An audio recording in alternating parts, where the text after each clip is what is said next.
This is Sam, and welcome to another episode of the Philly Sports Recap, brought to you by Sam's Community TV, creating content to build a community by building genuine relationships. So let's talk about it, folks. As of today, November 13th, 2013, your Philadelphia 76ers and your Philadelphia Eagles are both in first place in the NBA and NFL. What a day to be a Philly sports fan. But before I break down any parallels to the two teams, because they do exist, I can't help but just jump into last night's game against the Indiana Pacers. So Sixers fans, follow me. And I actually had an opportunity to see this game live at the Wells Fargo Center with the Sam's community members as we attended our first Sam's community Sam's 2 Sixers community outing of the season. But let's just jump into the tape because there's so much to say.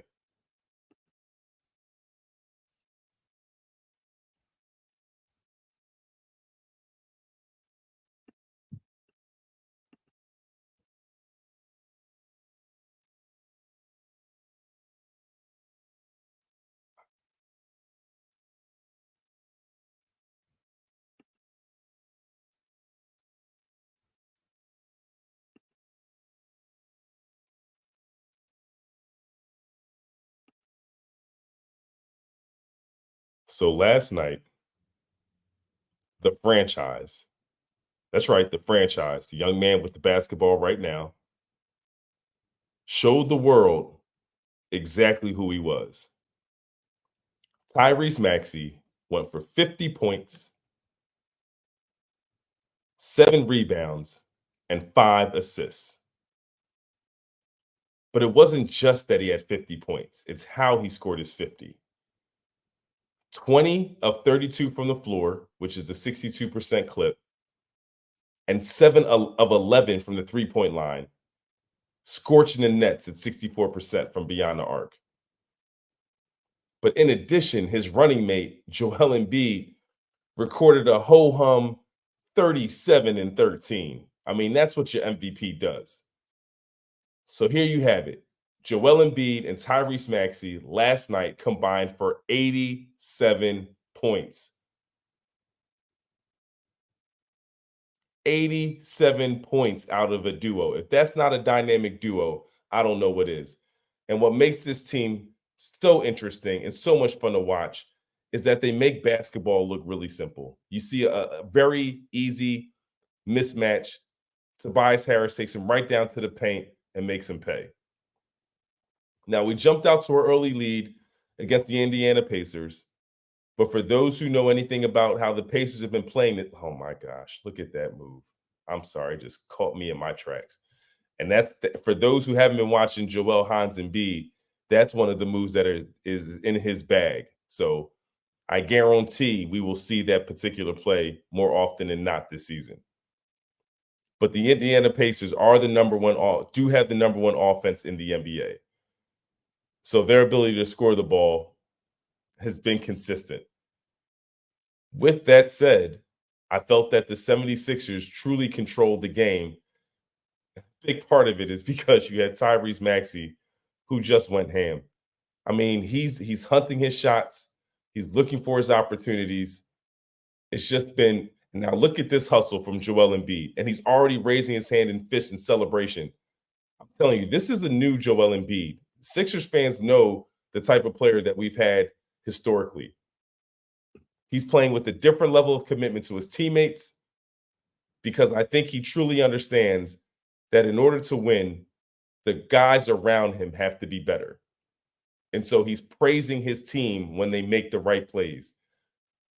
And as small as many people might think that is, I think it's the growth of Joel Embiid and why I believe this team has a type of synergy and chemistry that is symbolic of a team that's truly making a title run.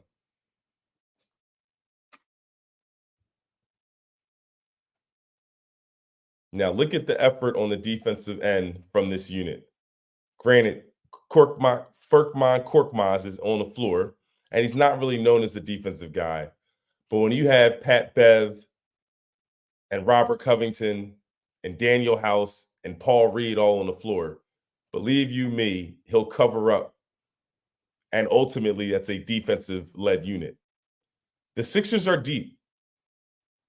You know what? I'm remiss to actually not acknowledge a player who's not on the court for us today, and that's Kelly Oubre. We're all praying that he has a speedy recovery. For those who don't know, Kelly Oubre was actually hit as a pedestrian while crossing the street in Philadelphia in Center City and sustained broken ribs. There's no timeline on his return. But again, not only are we praying for a speedy recovery, but at the end of the game, Tyrese Maxey dedicated his 50-point night to Kelly Oubre. So it just goes to show that the brotherly love within this team. Look at this play. He just hunts his shot when he gets a double screen. You just love to see it. I mean, think about Damian Lillard. Think about Steph Curry. All those guys had this ability. Look at that step back. And if Tyrese Maxey is going to play with that level of confidence while you still have the reigning MVP and Joel Embiid on the court, on the floor with you, how do you slow us down? And then the role players that Daryl Morey has assembled, in my opinion, is an exceptional cast. I don't know if there's a deeper team in the NBA than the Philadelphia Sixers. You have a play here where Tyrese almost gives up his dribble, then does the quick dribble handoff with Paul Reed to kind of set up a kind of pick and roll kind of action so we can get right down the lane. Usually I would see better effort from Joel Embiid on that particular play. But at the same time, overall, I'm not going to knock what I've seen out of this team and their effort defensively. Last night, like I said, I did see lulls. I think part of it is because they were able to score so easily on Indiana that sometimes it's hard to continue to stay locked in on defense when you know you can just get a bucket. Case in point. But like I said, you got to give Indiana credit. They continue to play basketball. And Tyrese Halliburton, he had 25 points and 17 assists. That kid can play. There's a lot of rumors as to, there was a possibility of bringing Tyrese Halliburton into the Sixers for Joel Embiid. I've never seen a report that confirmed that offer was on the table. So to me, it's all speculation. At the end of the day, this version of the Sixers is exactly what the doctor ordered going into the 2023-2024 season. I truly believe that we are contenders. Now, most Sixers fans knew that we had something special in Tyrese Maxey. But to see him blossom the way he did while enduring unfavorable circumstances is a testament to why we think he is tailor-made for our city. Now, what are the unfavorable circumstances that I'm talking about? So as I've gotten older, and because NBA players now have their own podcasts, they straight up tell you how coaches either sabotage their career or relegate them to roles that never allow them to fully flourish. We're seeing a Tyrese Maxey fully flourish despite having a running mate of Ben Simmons in his rookie year, a lead guard who does not shoot the basketball, which only makes it harder for scorers to get open shots. James Harden, who is a ball dominant, a self-proclaimed system. So Tyrese had to play off the ball when you're playing with a system. And yet you're looking at a player who was developed into a Steph Curry type of talent, who can score the ball at all three levels, who is elite speed, is unmatched in the NBA. And somehow he was able to make these strides while having a very different set of circumstances going into each year. Like, to me, the kind of jump we're seeing out of Tyrese Maxey makes sense if you're like a Shea Gilgeous-Alexander, where you're given the keys to your own team for 3 or 4 seasons, and so you're able to just truly grow your game. But for Tyrese to be able to grow his game while not being the primary ball handler and also having an MVP who was also not the primary ball handler, is just a testament of the work he puts in the gym. This is a classic example of time meeting opportunity, meeting preparation. Opportunity met preparation with Tyrese Maxey. So the whole nation now knows that this is an MVP caliber player and that the Sixers are going to be just fine without James Harden. I feel like Tyrese Maxey is symbolic of Antoine Fisher. If those who remember the movie with Denzel Washington, it's a pretty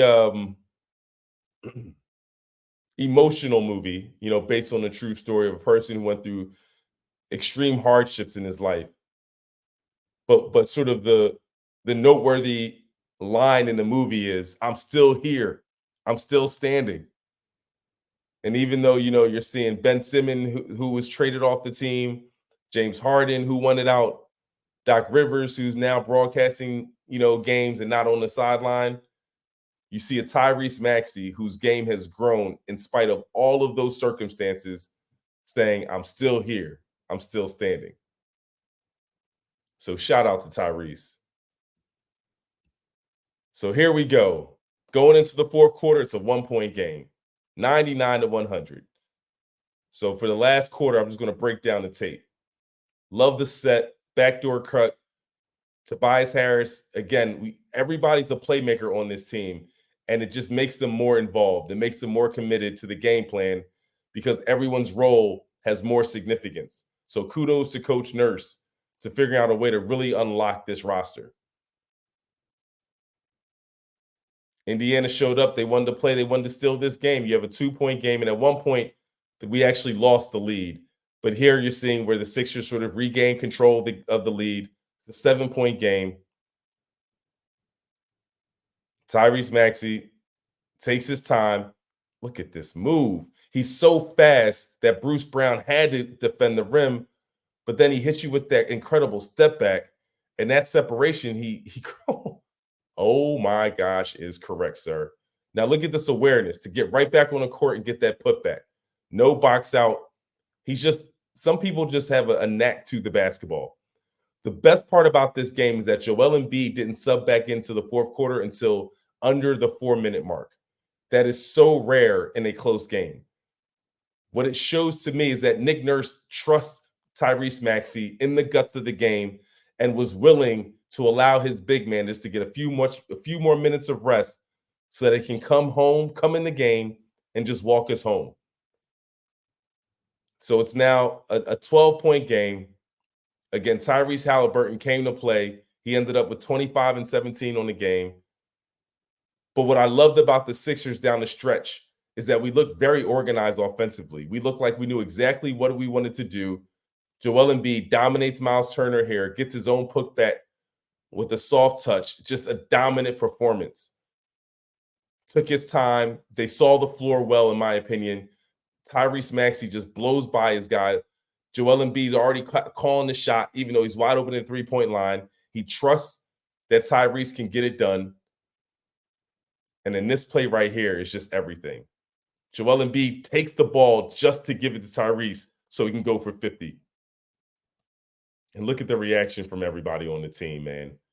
Come on now. That's brotherly love right there. That's a team that's playing together. That's a team that is committed to each other. And as a Sixers fan, you love to see it. You love to see it. When you see outings like that, it just reinforces the idea that this team is built to last. And to think they're going to have to go through a stretch without Kelly Oubre, who is averaging 20 points a game, who is giving them immediate impact and helping them win games. So to go to missing a Kelly Oubre and still beat the third team in the East in the Pacers just goes to show you how deep this roster truly is. We play again tomorrow night, and tomorrow's night's game in Indiana is going to be an in-season tournament game, so it has even more implications. But I believe that this iteration of the 76ers is going to be up to the challenge. So I think it's going to be a very spirited battle. I think Indiana feels a little embarrassed that Tyrese Maxey had the kind of performance that he did. I'm very interested to see what Rick Carlisle does in terms of adjustments. But here's what I do know. Blitz him if you want. All you're going to do is open up the floor for either Joel Embiid, for Batum to hit threes, for Tobias Harris to start getting really comfortable offensively.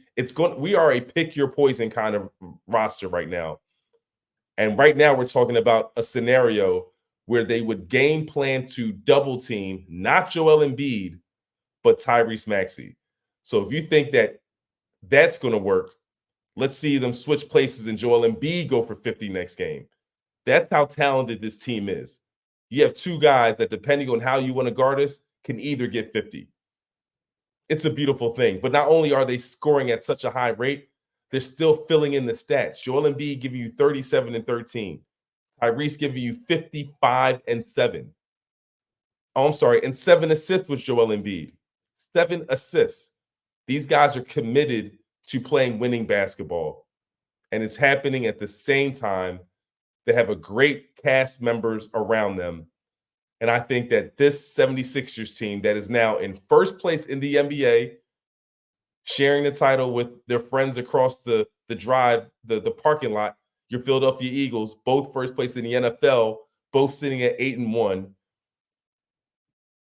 It's just a testament to belief in each other, the true bond that is brotherly love.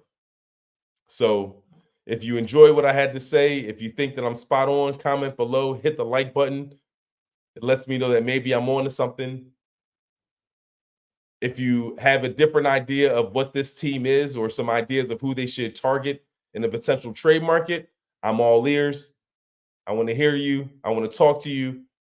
This team, I think, is going to go on a magical ride, and I'm going to be here all season for it. So until next time, folks, peace.